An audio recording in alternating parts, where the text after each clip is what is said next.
A mouth with no upper front teeth is ruminating in absolute peace.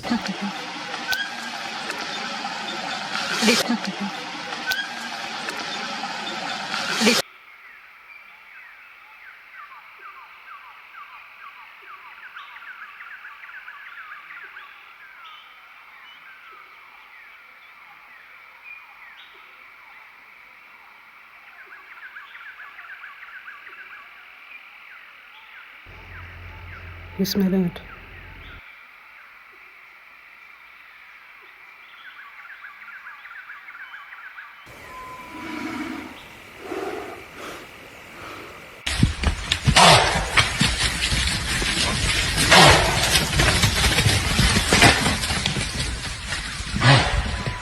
Start to eat the meat of the Gaurs. Correct. After it starts actually a little bit gets old, it's easier to tear apart, right? Yes.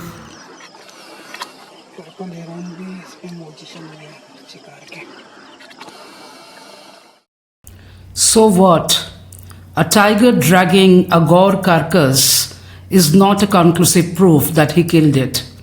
What happened in between? And if that is your immediate reaction, you are thinking critically. In wildlife research, a carcass alone is rarely an evidence of predation. Tigers are formidable hunters, but they are also opportunistic scavengers. An animal found feeding on a carcass may have killed it, discovered it, or displaced another scavenger from it.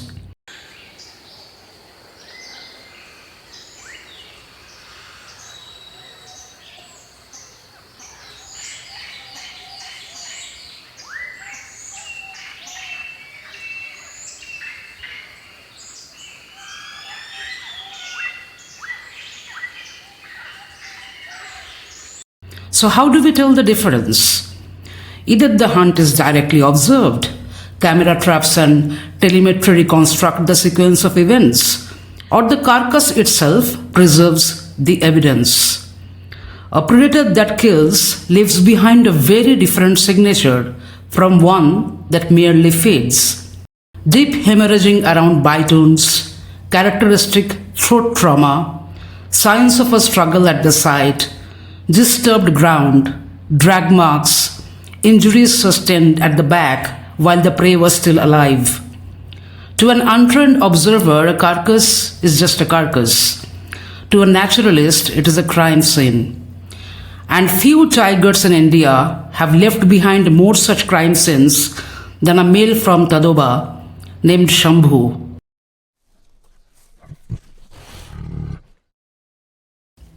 The landmark global study by Matt Hayward, published in the Journal of Zoology, stating tigers' preferred prey range is smaller, fell completely flat when Sambhu bypassed a point-blank Sambar deer to keep his eyes locked strictly on the massive Gaur herd.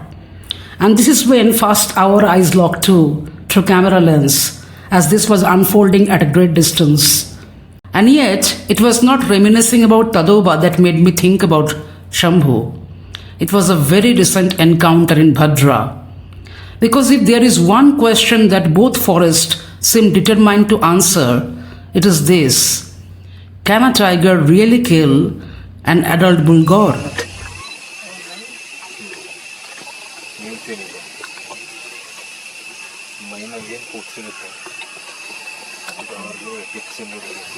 A single blow from its hoof can crack a tiger's skull or launch the apex predator clean into the thin air.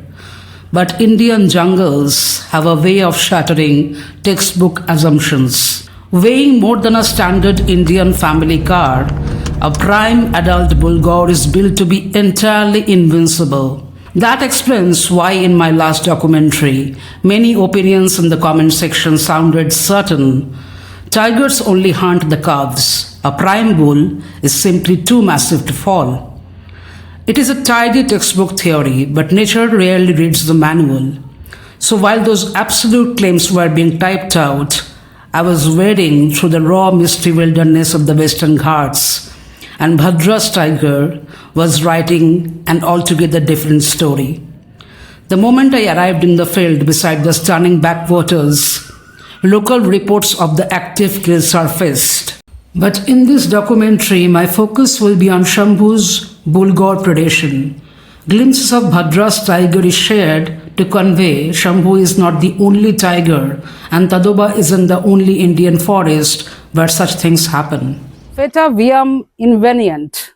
If something is meant to happen, then fate will open a door for it, even if logic or reason cannot see how. So at about 10 days ago, I have posted this video of why tigers hunt the largest bovid while cheetahs avoid even buffalo. And there were quite a few people in the comment section who casted aspersions on the fact that tigers could take down adult bull gaur. The tiger you're talking about, the kill happened Here. Gaur killed there. 3 days is settled there. This Is it tiger. Is it a calf or adult? Adult. Adult मतलब it's a bull gaur. Bulgar. It's बड़ा जो है bara. Mail बड़ा जो adult. Male bara. अच्छा. Kill tigers. Okay. This side is 4 days, 5 days is 4 days, 5 days. Okay. Here. here only. Okay. Here only. वो अभी पीछे से जो निकल रहा है ना वो है मेल बीच में नहीं वो अंदर है हाँ वो अंदर का जो बीच का दिख रहा है ना वो इन ग्रुप का अल्फा मेल बुल गौर पिकॉक के अलार्म कॉल है ना इंडियन गौर अगर उधर जाएंगे तो जो भी है लेपर्ड हो या टाइगर हो वो कहीं तो भागेगा उठ के एक्टिविटी करेगा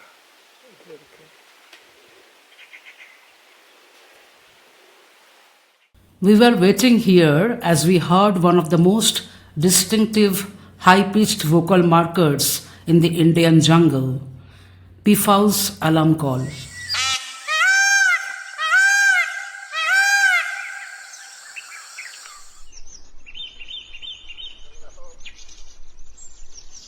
एक मिनट हाँ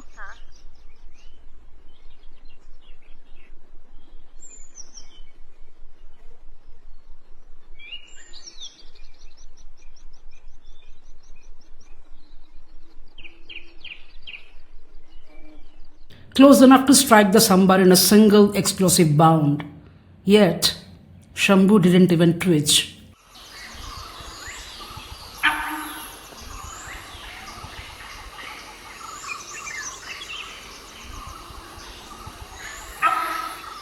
When a peafowl catches sight of a tiger, its call instantly changes into a harsh, metallic, sharp screeching and a highly agitated sound, very different from its mating call that we are used to hear.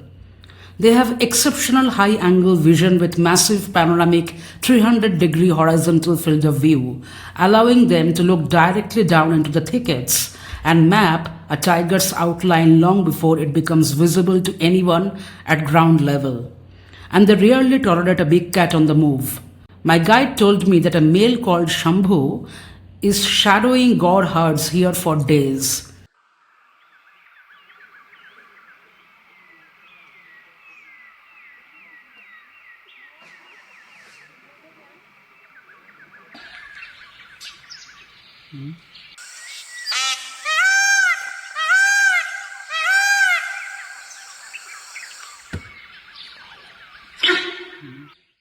As Sambhu stepped out of the thicket, we came at the other side as too many jeeps started jostling for space. It looked like a done deal for the seemingly oblivious Sambar. But was she really as clueless as she appeared? She also took few steps back and continued grazing. Before my mind could piece together the answers, I realized Sambhu had no interest in the Sambar. He was operating from a completely different playbook.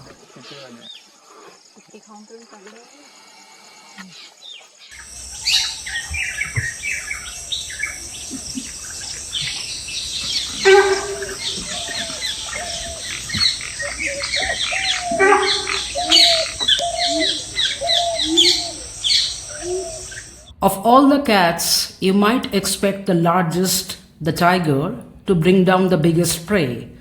But in fact, they don't. Chris Pacman said this in a 2014 BBC documentary called The Wonder of Animals. Later, BBC owned up that this is a misleading characterization and inconsistent with published field studies and direct observations, and they quietly updated their tiger fact page, but the documentary continues to be listed by BBC without any correction, adding to public misconception. A tiger that is locked onto another target often ignores easier prey, even if served on a platter, because moving would ruin the ambush. This footage of Sambhu ignoring a nearby Sambar to quietly survey a Gaur herd illustrates just how wrong such sweeping statements are. He is not actively trying to kill an animal for the past few days. Instead, he is assessing the herd's composition, vulnerabilities, and trajectory and looking for the perfect opening. And he is playing a dangerous, high-risk, but highly calculated psychological game of mock charges. This is called fake rush method, in which a tiger might suddenly burst out of bush, roar loudly, and run aggressively towards the herd, only to stop short or veer off at the last second. Now imagine hundreds extracting a 30-second reel during that phase with the caption, "Who's the boss?" showing a tiger quietly walking away from the herd while Gaurs are showing defense aggression, thereby painting a totally different picture than what's going on. But yes, a Gaur is one of the very few animals capable of completely intimidating, chasing off, and even killing a Royal Bengal tiger. That's why experienced tigers use a highly advanced behavioral strategy called shadowing a herd instead of standard stalking like the bold but inexperienced karate male tried in Bandipur. Shadowing is different from stalking, with the latter being a high-intensity, short-distance active pursuit stage. But why tigers mock charge during the shadowing phase at times? This serves as a diagnostic tool. When the tiger fakes an attack, it watches the herd's reaction with extreme precision. The intelligent predator uses that split second of movement to see which Gaur reacts slowest, which one is limping, or which mother is struggling to keep her calf close. The mock charge reveals the weakest link in the chain. I was concerned because this herd had quite a few baby goats around, but I was informed something that startled me. Sambhu was after a Bull Gaur, and most of them are healthy adults, including Bull, whom he goes for. Bold tiger, very, very bold tiger.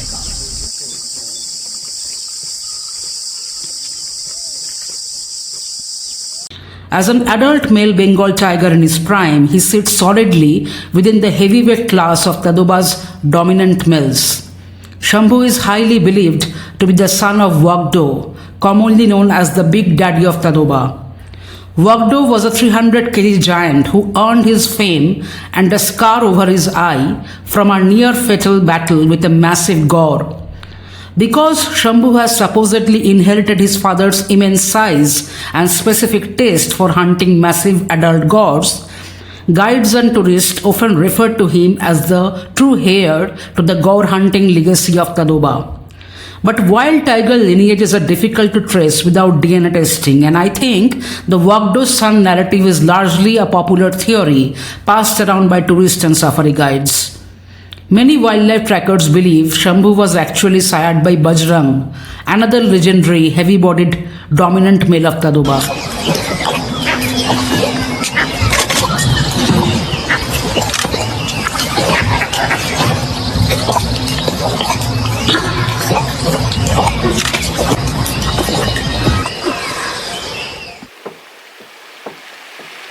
एक बच्चा है, उसको मैं देखने की कोशिश कर रहा हूँ. एक एकदम छोटा बच्चा है.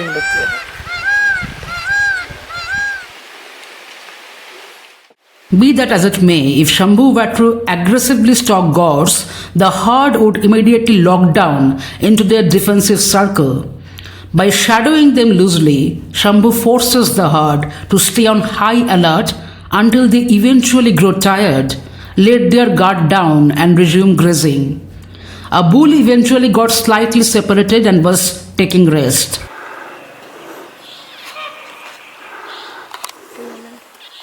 Look closely at this mouth. This massive wanton giant is completely missing its upper front teeth.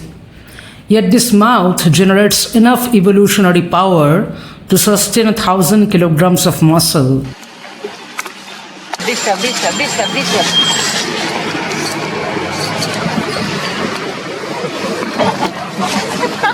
उसने इशारा दे दिया था गेट आउट मैंने उसे वार्निंग की तो निकलो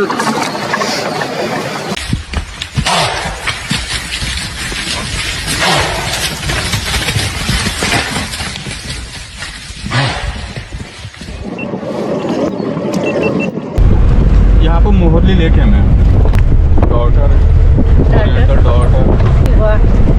यहाँ किल किया था Indian Gaur last month In the dense thickets of Tadoba, a Gaur kill is not truly rare, but witnessing one is almost unheard of, as tigers most of the time do the heavy-duty hunts under the cover of night, leaving only tracks and carcass by sunrise.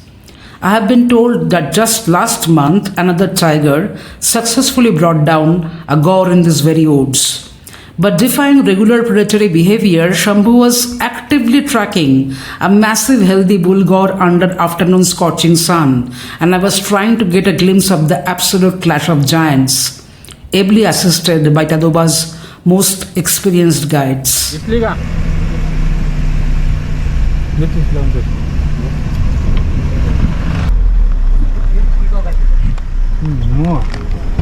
क्या हुआ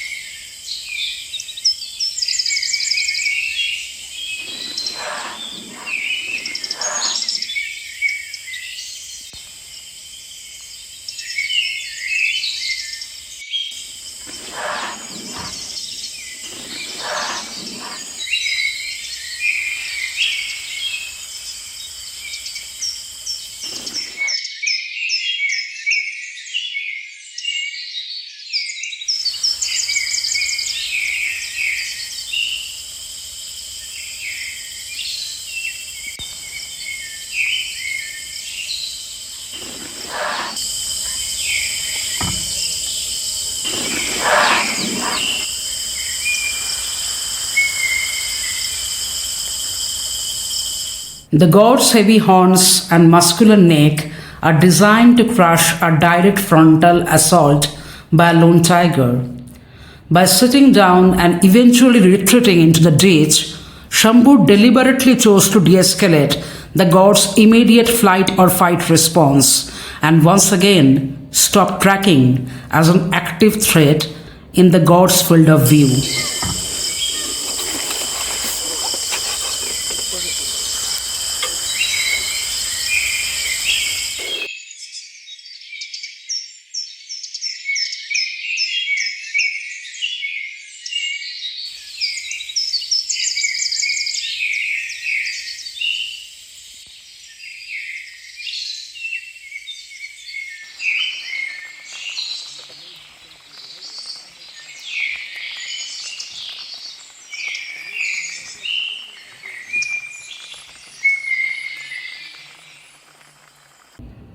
Another prime male appeared in the spot, and he absolutely knew there was danger.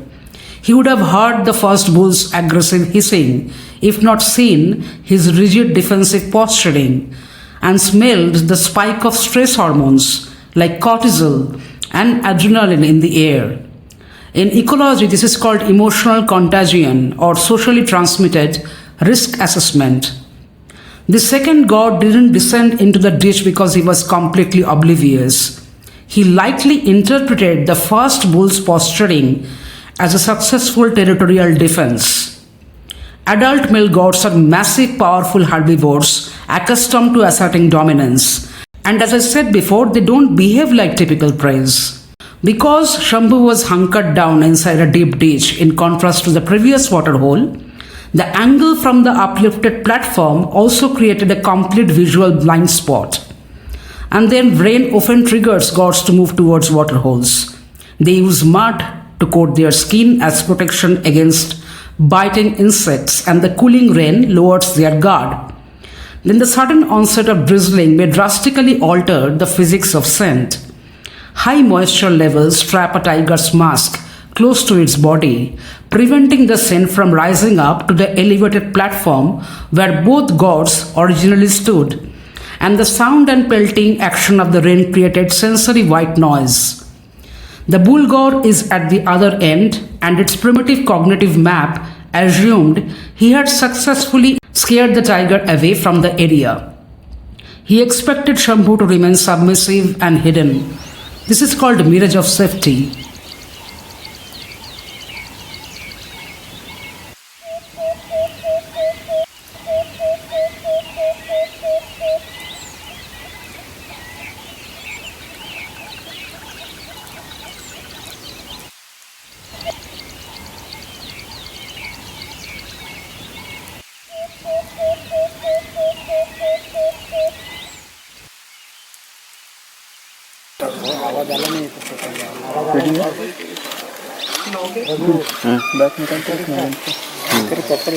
शंभूने पकडलं असेल इकडे काहीतरी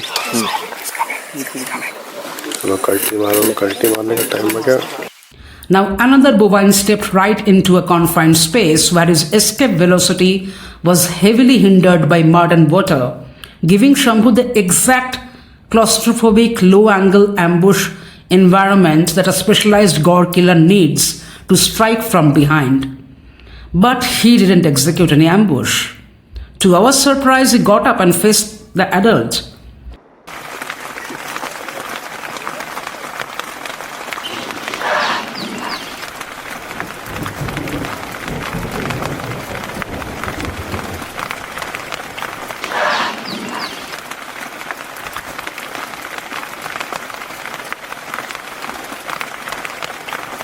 Why he is turning around and looking at the back when the imminent threat is facing him?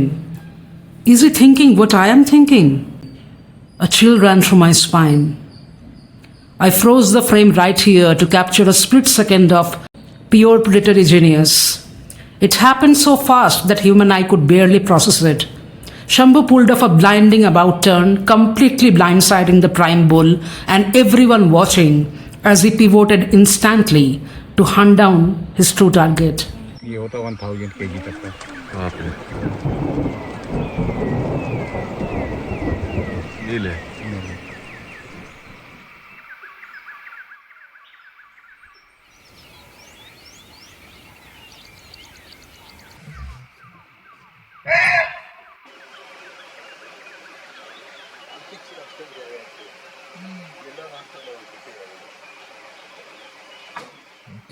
keep quiet.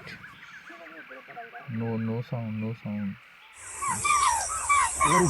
Tiger उठा भैया tiger के पीछे बैठा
photo नहीं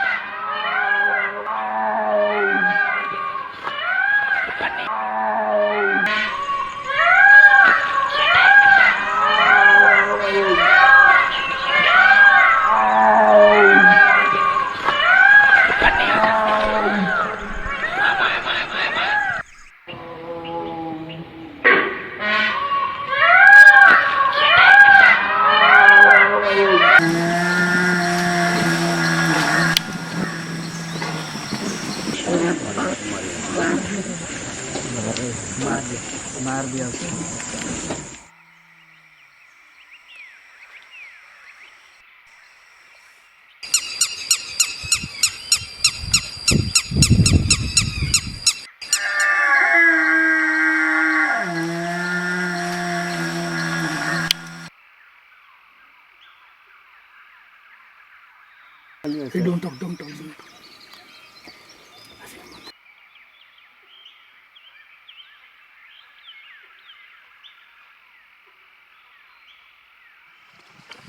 बड़ा स्वैग है उसको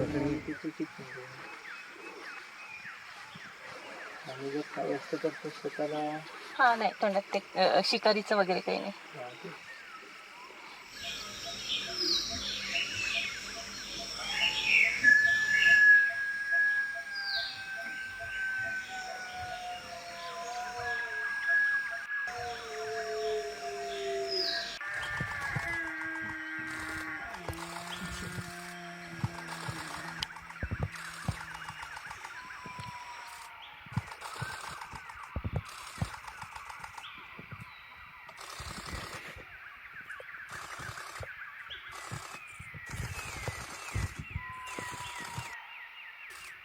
A mouth with no upper front teeth is ruminating in absolute peace.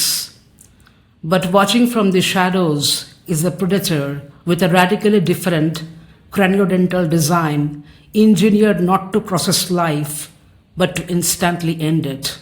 And ultimately, this very mouth finds itself locked in a desperate, breathless battle against the deadliest, pressure-sensitive teeth that can actually feel the pulse of an artery and navigate between bone gaps to deliver a flawless lightning first strike. While a jaguar possesses a higher relative PSI engineered to crack open turtle shells, no jaguar and absolutely no other cat species on earth has the raw physical framework required to independently bring down a bull gaur on open ground. To overpower a giant 5 times his own body mass on flat terrain, a tiger operates beyond standard feline limits, utilizing specialized skeleton to muscle fluid leverage. But the unedited laws of nature are as heartbreaking as they are spectacular, and witnessing the rarity of the jungle comes with a heavy emotional price. Just hours ago, this magnificent bull gaur was resting peacefully right next to our safari jeep, a living, breathing titan sharing our space. While the thrill of the tracking kept me glued for hours, watching his end brought a profound wave of sadness, made me teary-eyed and in awe at the same time. And then Sambhu didn't just kill a healthy, mature bull gaur, he pulled off a high-stakes, multi-prey tactical pivot after days of unforgiving stasis, outmaneuvering an entire herd's defense network while calculating environmental variables, demonstrating a level of relentless cognitive flexibility rarely witnessed in the wild. जा जाके week होने के बाद में फिर टर्बोट जागुलर में पकड़ता है, राइट? मतलब ये मुझे हमेशा लगता था कि इंडियन गौर इतना मस्कुलर है, इतना बड़ा है, लाइक इजी नहीं होता है टाइगर के पास। इजी तो नहीं, राइट? बहुत ही मतलब डिफिकल्ट है। हाँ, लेकिन कॉस्ट बेनिफिट में अच्छा रहेगा इन द सेंस कि एक इंडियन गौर को किल करेंगे तो खा पाएगा। मस्त। हाँ, तेरा लैंडस्केप में एलिफेंट को भी मारा है। हाँ, टाइगर ने। हाँ, मतलब मैं अभी अजीब लगता है कि कितना फिनोमिनल स्ट्रेंथ है टाइगर का, और एक ही साथ इंटेलिजेंस। हाँ, बहुत इंटेलिजेंट है, कितना पेशेंस है उनमें, कितना चालू है, कितना दिमाग है उनको, कहाँ से शायद ये अपने आप ही ये नेचर के इससे भी चेंज होते हैं, हैबिटेट के भी वजह से चेंज होते हैं डेफिनेटली। जो लिखा है टाइगर के बारे में काफ़ी किताबों में, वो सब चेंज हो रहा है। When a bull gaur dies, people often think the entire herd just lost its leader. But adult bull gaurs are usually not leaders in the classic sense. Gaur groups are generally female-led social units. Older, experienced females often play the significant role of social anchor because they have deep knowledge of water sources, knowledge about seasonal feeding patterns and areas, memory of safe routes, experience with predatory threats. This is similar to what is seen in elephant societies, although Gaur societies are not as strongly matriarchal as elephant societies. Even Asian elephant societies are not strictly a matriarchal society like Africa with rigid hierarchy, as we believe to be so. Anyway, a resident bull loss is still massive for the herd because he reduces the likelihood of tiger attacks, especially on calves. No officially published dataset exists regarding Shambhu's exact Gaur kill count, but local naturalists quote the number above 25, and most of them are adult bull Gaurs. They call him Gaur specialist, but this feat is not confined within few tigers. Just as some killer whales specializes in seals while others target fish, individual tigers may become particularly proficient at hunting specific prey species. In the classic Nagarhole study by Dr. Karanth and Sunquist, regarded as a landmark research in modern tiger ecology, it is found that 71% of gaur killed by tigers were adults, and adult bull gaur constituted nearly half of the adult gaur killed, demonstrating that mature bulls were a substantial component of tiger predation rather than exceptional outliers. But what personally interests me is not hunt or kill, but the landscape of fear. Predators influence prey even without making kills, even without making contact. Ecologists describe this as the landscape of fear, where prey alter movements, vigilance, and habitat use simply because predators are present. Also, we typically compare tiger versus gaur 1:1. People often forget that this is actually 1:many situation, as tiger is bypassing hard intelligence to target one, way more difficult to penetrate and isolate. Hence, you see tigers often fleeing to escape injury risk when the situation is not optimal. One stalking attempt and one charge is not the finality. Most people who commented in my previous documentary that tigers cannot kill adult bulls likely saw 2 minutes of footage of karate male failing out of a 20-minute discussion, and that reinforced their cognitive bias. By the way, karate male has been later documented feeding on a bull gaur carcass that he killed, but the kill itself is not documented. Also, when I saw karate male was rising through territorial competition, as I indicated, I couldn't track him for days, as was the case with Shambhu. We lost his track actually, and it was a shared JLR jeep. Won't wait near Waterhole for hours, according to my whims and fancies. And later, what happened, we don't know. God's one successful defense is not the ultimate destiny of that herd. Tigers live and learn by constant hunting practice, and so do their prey. Both species represent millions of years of evolutionary refinement, constantly adapting to each other's strengths and weaknesses. Understanding that dynamic requires looking beyond isolated videos and anecdotal impressions toward the cumulative ecological evidence gathered through decades of research. I'm sure Shambhu failed several times before getting it right. This doesn't happen overnight. I'm not claiming that all tigers kill adult goats, though, or even females, as a matter of fact. But some do rather regularly in certain Indian and historically in Southeast Asia, including Thailand. In Thailand, this predator-prey interaction mainly involves the Indo-Chinese tiger, Panthera tigris corbeti, now extremely rare or possibly functionally extinct in some areas, and the gaur, Bos gaurus, which still survives in a few isolated protected forests. The Thai radiocolor study by Kaupak D and colleagues recorded 82 gaur kills by known individual tigers over 12 years. Among those kills, 15.9% were adult males, 29.3% were adult females. Tigers killed gaur across multiple age, male-female notwithstanding, not just cubs. To truly understand Shambhu's mastery, we shadowed his movements continuously for days, mapping a single unbroken chain of predatory strategy. Then I put together all those fragmented episodes and edited them to convey one coherent story. The tourist who filmed Shambhu breaking cover and completely ignoring a nearby Sambar, left the forest convinced that the tiger was passive. Sambhu started shadowing the Gaur herd even before I reached Tadoba. Now, nobody in their right mind can say tiger is scared of Sambar. Otherwise, he would have seen few videos claiming that too. Similarly, when Shambhu retreated into a deep ditch, staying completely submerged in tactical stasis for over an hour, onlookers moved on because it's Tadoba and there's news of another tiger sighting somewhere. Now, some of them will invariably publish footage claiming the tiger was intimidated, successfully backed down.